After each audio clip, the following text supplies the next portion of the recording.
Hello everyone, welcome to students unique academy. आज है 25 सितंबर 2023 और आज की जो मोस्ट इम्पोर्टेंट करंट अफेयर है हम उसके बारे में बात करेंगे। ठीक है, जो हमारे एग्जाम में हमारी काफ़ी हेल्प करेगा। हमारा पहला क्वेश्चन कह रहा है कि वर्ष 2024 में गणतंत्र दिवस के अवसर पर किस देश की राष्ट्रपति मुख्य अतिथि बनेगी। यानी कि जो हमारे आने वाला 2024 है उसमें जो गणतंत्र दिवस है उसके अवसर पर किस देश के राष्ट्रपति मुख्य अतिथि बनेंगे। ऑप्शन ए है श्रीलंका, ऑप्शन बी है अमेरिका, ऑप्शन सी है मिस्र, ऑप्शन सी डी है जापान। तो बताइए, तो इसमें हमारा सही आंसर हो जाएगा ऑप्शन बी अमेरिका। अमेरिका देश के जो राष्ट्रपति हैं वो हमारे भारत में मुख्य अतिथि बनेंगे गणतंत्र दिवस के अवसर पर सन 2024 में, यानी कि अगले साल। गणतंत्र दिवस की बात करें तो ये हमारा 26 जनवरी को मनाया जाता है और हर साल गेस्ट को बुलाया जाता है। 2023 में इसके मुख्य अतिथि थे मिस्र के राष्ट्रपति अब्दुल फतेह अल सीसी और काफ़ी एग्जाम में पूछा जा चुका था। और अब 2024 आने वाला है तो इसमें भी मुख्य अतिथि चुन लिए गए हैं और वो होंगे अमेरिका के राष्ट्रपति जो बाइडेन। ठीक है, याद रखना हमारे जो अमेरिका है इसके राष्ट्रपति जो बाइडेन जो होंगे बस 2024 में गणतंत्र दिवस के अवसर पर मुख्य अतिथि होंगे। और अब एक साल तक ये जो क्वेश्चन जो है एग्जाम में हमारे बना रहेगा, तो ये हमारा मोस्ट इंपॉर्टेंट है, अच्छे से याद कर लेना। ऑप्शन बी सही हो जाएगा। उससे पहले 2023 में मिस्र के राष्ट्रपति अब्दुल फतेह अल सीसी मुख्य अतिथि बने थे। ठीक है, वहीं अमेरिका की बात करें तो इसकी कैपिटल है वॉशिंगटन डीसी। यहाँ के राष्ट्रपति हैं जो बाइडेन, यहाँ के उपराष्ट्रपति हैं कमला हैरिस और यहाँ की स्पेस एजेंसी है नासा। ठीक है, ये सारी चीज़ें याद रखना। और यहाँ की करेंसी है डॉलर। वहीं हम श्रीलंका की बात करें तो इसकी कैपिटल है कोलंबो, श्री जयवर्धनेपुरम कोट्टम और जो से है और ये सार्क का सदस्य देश है। वहीं मिस्र यानी कि इजिप्ट की बात करें तो 2023 में इसके राष्ट्रपति अब्दुल फतेह अल सीसी हमारे देश के मुख्य अतिथि बने थे गणतंत्र दिवस के अवसर पर। और जापान की अगर बात करें तो जापान की कैपिटल है टोक्यो, यहाँ की करेंसी है जापानी येन और यहाँ के जो संसद है उसका नाम है डाइट। ठीक है, ये सारी चीज़ें याद रखना, हमारे एग्जाम्स के लिए इम्पोर्टेंट है। आगे बढ़ते हैं। आगे हमारा दूसरा क्वेश्चन कह रहा है हाल ही में किस देश के जगोरी को यूनेस्को की विश्व धरोहर सूची में शामिल किया गया है। ऑप्शन ए है ग्रीस, ऑप्शन बी है भारत, ऑप्शन सी है श्रीलंका, ऑप्शन डी है बांग्लादेश। तो बताइए किस देश के जगोरी को यूनेस्को की विश्व धरोहर सूची में शामिल किया गया है। तो इसमें हमारा सही आंसर हो जाएगा ऑप्शन है ग्रीस। ग्रीस के इसके जो जगोरी है उसे यूनेस्को की विश्व धरोहर सूची में शामिल किया गया है और ये मोस्ट इंपॉर्टेंट है, याद रखना। वहीं यूनेस्को की बात करें तो इसकी फुल फॉर्म होती है United National Education Scientific for Culture Organization और इसका हेडक्वार्टर जो है वो फ्रांस के पेरिस में स्थित है और इसकी स्थापना 1945 में हुई थी। और अभी इसने रिसेंटली क्या किया है, इसने रिसेंटली भारत के 2 स्थल है जिसे यूनेस्को में शामिल किया है और इस तरह से भारत के 42 स्थल हैं नाम वो हमारे यूनेस्को में शामिल हो गए हैं। ठीक है, ये भी याद रखना, हमारे एग्जाम्स के लिए इम्पोर्टेंट है। आगे हमारा तीसरा क्वेश्चन कह रहा है कि ICC player of the month का जो खिताब है वो 3 बार जीतने वाले पहले खिलाड़ी कौन बन चुके हैं। ऑप्शन ए है बाबर आजम, ऑप्शन बी है विराट कोहली, ऑप्शन सी है बेन स्टॉक और ऑप्शन डी है इनमें से कोई नहीं। तो अगर हम बात करें ICC player of the month का खिताब जीतने वाले 3 बार जीतने वाले पहले खिलाड़ी कौन बनने वाले पहले पुरुष खिलाड़ी कौन बन चुके हैं, तो हमारा ऑप्शन ए सही हो जाएगा बाबर आजम। ठीक है, बाबर आजम ने प्लेयर ऑफ द मंथ 3 बार खिताब जीता है और ये आईसीसी का है। वहीं आईसीसी की बात करें तो इसकी फुल फॉर्म होती है इंटरनेशनल क्रिकेट काउंसिल। इसकी स्थापना 1909 में हुई थी और इसका हेडक्वार्टर जो है वो दुबई में स्थित है। वहीं आईसीसी के लिए जो एंथम सॉन्ग रिलीज हुआ है उसका नाम है दिल जश्न बोले। ठीक है, ये भी याद रखना कि दिल जश्न बोले आईसीसी का एंथम सॉन्ग रिलीज हुआ है और बाबर आजम ने प्लेयर ऑफ द मंथ का 3 बार खिताब जीतने वाले पहले पुरुष खिलाड़ी बन गए हैं।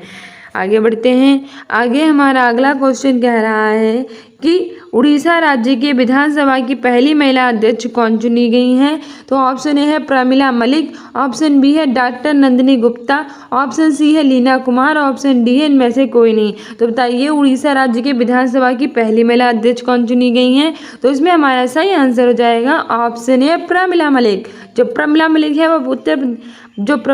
है वो उड़ीसा राज्य की विधानसभा की पहली महिला अध्यक्ष चुनी गई हैं। बात करें उड़ीसा की तो इसकी कैपिटल है भुवनेश्वर, यहाँ के चीफ मिनिस्टर हैं नवीन पटनायक, यहाँ के गवर्नर है गणेशी लाल और ओडिसी जो है वो यहाँ का हमारे शास्त्रीय नृत्य है। ठीक है, और अगर नंदिनी गुप्ता की बात करें तो ये हमारी मिस इंडिया 2023 चुनी गई है। ठीक है, और वहीं जो लीना कुमार है, इन्होंने अपनी पहली पुस्तक द ऑटोबायोग्राफी ऑफ गॉड जारी की है। तीनों चीज़ें याद रखना, तो इन सब के बारे में याद रखना। जो उड़ीसा राज्य के विधानसभा की पहली महिला अध्यक्ष वो प्रमिला मलिक बनी है। फेमिना मिस इंडिया 2023 टाटन नंदिनी गुप्ता चुनी गई हैं। और द ऑटोबायोग्राफी ऑफ गॉड जो है वो लीना कुमार ने जारी की है।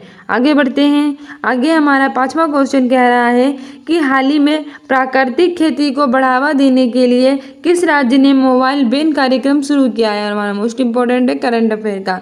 ऑप्शन ए है हिमाचल प्रदेश, ऑप्शन बी है उत्तर प्रदेश, ऑप्शन सी है केरल, ऑप्शन डी है जम्मू कश्मीर। तो बताइए प्राकृतिक खेती को बढ़ावा देने के लिए किस राज्य ने मोबाइल वैन कार्यक्रम शुरू किया है। तो इसमें हमारा सही आंसर हो जाएगा ऑप्शन ये है हिमाचल प्रदेश। हिमाचल प्रदेश की गवर्नमेंट ने कहा है कि वो प्राकृतिक खेती को बढ़ावा देगी, इसके लिए उसने मोबाइल वैन जो है वो शुरू किया है। हमारा ऑप्शन ए सही हो जाएगा। बात करें हिमाचल प्रदेश की तो इसकी कैपिटल है शिमला और धर्मशाला। ठीक है, वही उत्तर प्रदेश की कैपिटल है लखनऊ, जिसे हम नवाबों का शहर कहते हैं। और यहाँ के जो मुख्यमंत्री हैं वो योगी आदित्यनाथ हैं और यहाँ के गवर्नर आनंदीबेन पटेल हैं। यहाँ लोकसभा की 80 सीटें हैं, राज्यसभा की यहाँ 31 सीटें हैं, विधानसभा के साथ साथ यहाँ विधान परिषद भी है। और भारत के सिर्फ 6 राज्यों में ही विधानसभा के साथ विधान परिषद है। तो वो 6 राज्य कौन से हैं, स्टेटिक जीके में पूछे जाते हैं। तो वो हमारे हैं उत्तर प्रदेश, बिहार, महाराष्ट्र, कर्नाटक, आंध्र प्रदेश और तेलंगाना। ठीक है, याद रखना। वही हमारे केरल की बात करें तो केरल की कैपिटल है तिरुवनंतपुरम। यहाँ के चीफ मिनिस्टर हैं पिनराई विजयन। और कथकली और मोहिनीअट्टम जो है वो यहाँ का शास्त्रीय नृत्य है। फिर हम जम्मू कश्मीर की बात करें तो ये पहले हमारा एक राज्य था, इसमें धारा 370 लगी थी, लेकिन 31 अक्टूबर 2019 को इसमें धारा 370 को हटा दिया गया और इसे एक केंद्र शासित प्रदेश बना दिया गया। और इसकी कैपिटल है श्रीनगर। और ये काफ़ी फेमस है आपके केसर के लिए, और केसर को यहाँ की जीआई टैग मिला हुआ है। इसके अतिरिक्त यहाँ के उपराज्यपाल हैं मनोज सिन्हा। ये सारी चीज़ें याद रखना, हमारे एग्जाम्स के लिए इंपॉर्टेंट है। आगे हमारा 6वां क्वेश्चन कह रहा है कि हाल ही में उत्तर प्रदेश के कौन से जिले में अंतर्राष्ट्रीय क्रिकेट स्टेडियम का शिलान्यास किया जाएगा। ऑप्शन ए है लखनऊ, ऑप्शन बी है इलाहाबाद, ऑप्शन सी है वाराणसी और ऑप्शन डी है उपयुक्त सभी। तो बताइए उत्तर प्रदेश का कौन सा जिला है जहाँ अंतर्राष्ट्रीय क्रिकेट स्टेडियम का शिलान्यास किया जाएगा। तो इसमें हमारा सही आंसर हो जाएगा ऑप्शन सी वाराणसी। ठीक है, उत्तर प्रदेश का वो जिला है वाराणसी जहाँ क्रिकेट स्टेडियम का शिलान्यास किया जाएगा और हमारे एग्जाम्स के लिए काफ़ी महत्वपूर्ण है। वहीं अगर हम बात करें वाराणसी की तो घाटों और मंदिरों के लिए काफ़ी फेमस है और एससीओ ने इसे पहले अपनी संस्कृत राजधानी घोषित किया है। वहीं इलाहाबाद की बात करें, इलाहाबाद की तो अब इसे प्रयागराज कहते हैं। यहाँ इलाहाबाद यूनिवर्सिटी काफ़ी फेमस है। संगम स्थल के लिए एक विश्व प्रसिद्ध है, यहाँ गंगा यमुना सरस्वती का संगम स्थल है, इसके लिए ये हमारा विश्व में प्रसिद्ध है। ठीक है, और ये अमरूदों के लिए भी काफ़ी फेमस है। वहीं लखनऊ की बात करें तो इसे उत्तर प्रदेश की कैपिटल कहते हैं और इसे नवाबों का शहर भी कहते हैं। आगे बढ़ते हैं। आगे हमारा 7वां क्वेश्चन कह रहा है कि हाल ही में किस देश के पूर्व राष्ट्रपति जियोर्जियो नेपोलिटानो का निधन हुआ है। ऑप्शन ए है इटली, ऑप्शन बी है अमेरिका, ऑप्शन सी है सिंगापुर, ऑप्शन डी है चीन। तो बताइए वो कौन सा देश है जहाँ के पूर्व राष्ट्रपति जियोर्जियो का निधन हुआ है। तो ऑप्शन ए सही हो जाएगा इटली। ठीक है, हमारा ऑप्शन ए सही हो जाएगा। बात करें अगर इटली की तो इसकी कैपिटल है रोम, जो कि टाइबर नदी के तट पर स्थित है और यही FAO यानी कि फूड एंड एग्रीकल्चर ऑर्गेनाइजेशन का मुख्यालय है। ठीक है, रिसेंटली यहाँ नॉर्थ ईस्ट इंडिया फेस्टिवल का भी आयोजन किया गया है। वहीं अमेरिका की बात करें तो इसकी कैपिटल है वॉशिंगटन DC। यहाँ के राष्ट्रपति हैं जो बाइडेन, यहाँ की उपराष्ट्रपति है कमला हैरिस, यहाँ की स्पेस एजेंसी है नासा और यहाँ की करेंसी है डॉलर। ठीक है, आगे बढ़ते हैं।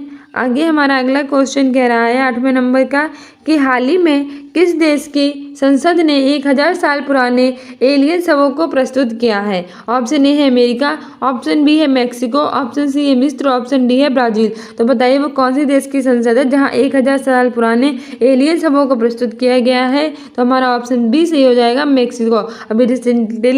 अभी रिसेंटली मैक्सिको देश की संसद ने 1000 साल पुराने एलियन शवों को प्रस्तुत किया है। ठीक है, ऑप्शन बी सही हो जाएगा। वहीं मिस्र की बात करें तो 2023 में जो गणतंत्र दिवस हुआ था उसके अवसर पर यहाँ के राष्ट्रपति अब्दुल फतेह अल सीसी को मुख्य अतिथि चुना गया था।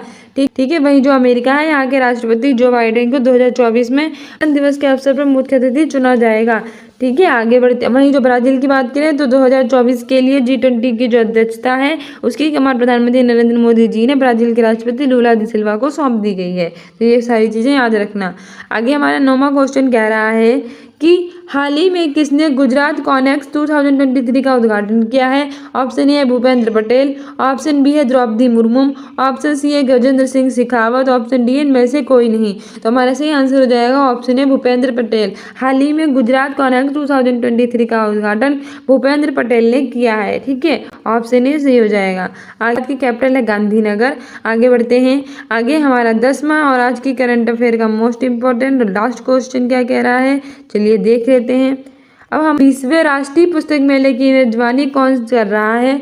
ऑप्शन ए है लखनऊ कर रहा है, ऑप्शन बी है इलाहाबाद, ऑप्शन सी है आगरा और ऑप्शन डी है वाराणसी। तो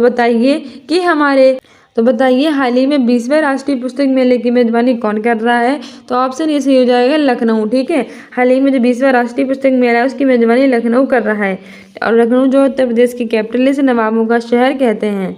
तो वाराणसी की बात करें तो इसे एससीओ ने अपनी पहली सांस्कृतिक राजधानी घोषित किया है और ये अपने मंदिर और घाटों के लिए काफ़ी फेमस है। वहीं इलाहाबाद है, इसे अब हम प्रयागराज कहते हैं संगम स्थल के लिए विश्व और अपने संगम स्थल के लिए विश्व प्रसिद्ध है। गंगा यमुना सरस्वती का संगम स्थल है। इलाहाबाद यूनिवर्सिटी इसकी काफ़ी फेमस है और हमारी ये केंद्रीय यूनिवर्सिटी नहीं सेंट्रल यूनिवर्सिटी है और साथ ही ये अमरूदों के लिए भी काफ़ी फेमस है। आगरा की बात करें तो आगरा में ताजमहल स्थित है जिसे शाहजहां ने बनवाया था और वहीं आगरा की स्थापना 1504 में सिकंदर लोदी ने की थी और पेठों के लिए काफ़ी फेमस है। ठीक है, याद रखना। सो डियर स्टूडेंट्स, ये थी हमारी 25 सितंबर 2023 यानी आज की मोस्ट इंपॉर्टेंट करंट अफेयर्स जो हमारे सभी एग्जाम्स के लिए काफ़ी महत्वपूर्ण थी। आप किसी भी एग्जाम्स की तैयारी कर रहे हैं आप उसके लिए रामबाण साबित होगी, चाहे पट की तैयारी कर रहे हों, चाहे और किसी भी कर रहे हैं और किसी अदर स्टेट्स की भी कर रहे हों, तो उसके लिए भी काफ़ी इंपॉर्टेंट है। वहीं स्टूडेंट्स यूनिक अकेडमी को आप इंस्टाग्राम पर भी फॉलो कर सकते हैं जिससे आपको इंपॉर्टेंट अपडेट्स और शॉर्ट्स मिलती रहें। और हम कम्युनिटी पोस्ट में डेली क्वेश्चंस डालते हैं, उन्हें भी अटेंड किया कीजिए।